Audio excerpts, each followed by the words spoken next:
Hello, it's Warren Hewitt. Hope you're doing marvelously well. As ever, please subscribe, hit the notifications bell, and of course you'll be notified, hence notifications. All right, we have another thrilling episode of Fact Friday. Frequently asked questions. Say that quickly.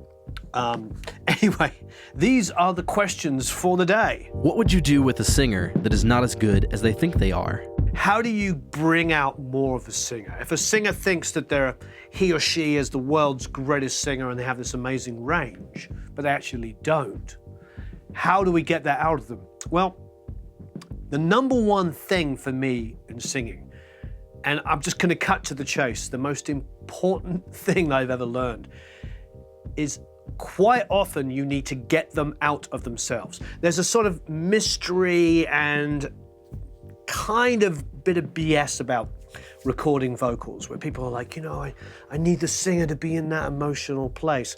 Well, that's sort of true in as much as if you're writing the song for the first time and demoing it, and then you go in and sing it, you're going to be in the words. You're going to be thinking about what you wrote, why you wrote it. You're going to be thinking about the melody. But when you're coming back to a song maybe 6 months, a year, several years later to sing, or even doing a cover, a song that isn't your words, there's other things that come into play.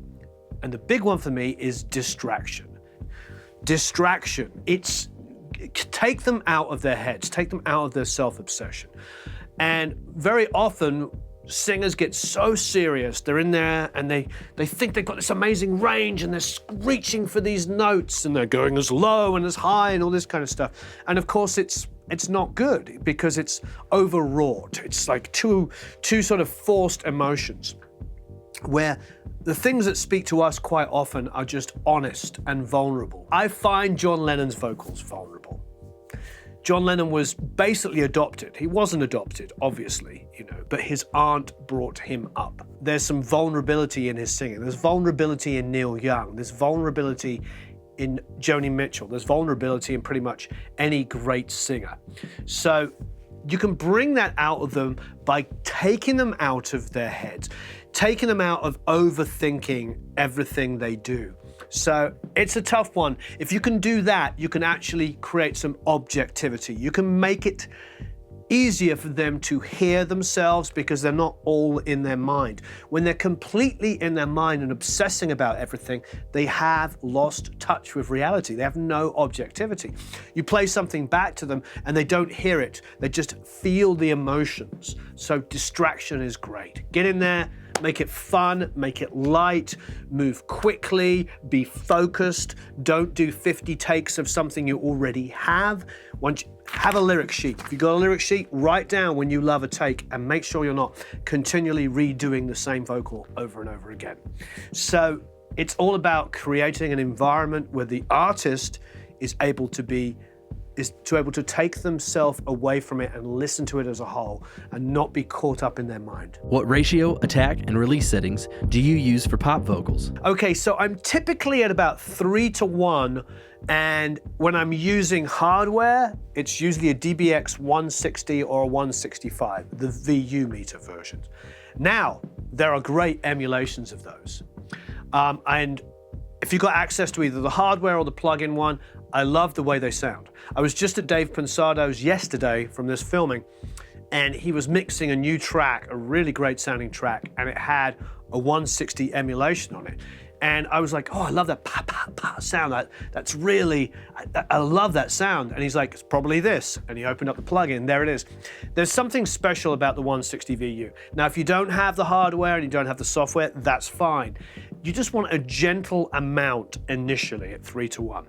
I also will run them in series and put a second one using the 1176 at 20:1, just occasionally catching the peaks. It might be a little terrifying to you at first to have, series compressors, because if that second one gets hit really hard, it is a 20:1 reduction. However, that should only be for when the guy or girl is like, "Wah!" will it catch that. It should be sitting there barely moving 90% of the time and then occasionally catch huge peaks. But that is a way that a lot of amazing engineers over the years recorded vocals with 2 compressors in series, one at 3-to-1 and one at least 12-to-1 or usually 20-to-1, only catching peaks. Is vocal widening different from the vocal thickening trick? Vocal widening, vocal thickening. Interesting. I think probably that was either A, a typo, or B, a slip of the tongue. Essentially, the vocal widening and the vocal thickening trick is the same thing to me. What I like about that trick, and as you know, it's sort of a Pink Floyd, Dave Gilmour kind of vocal thing with the H3000. I learned that from a Pink Floyd guy, and it's subtle. I don't use it very loud. I hear people do mixes of some of the tracks that I provide and they push it really hard. That's not the way I do it. Almost get it to a point, turn it down, turn it down, turn it down until you lose it, and then turn it up till you just hear it. The first point that you hear it, that's where it's going to be absolutely perfect. Because what it's doing, and like when I say just hear it, I mean like in solo, like barely in at all.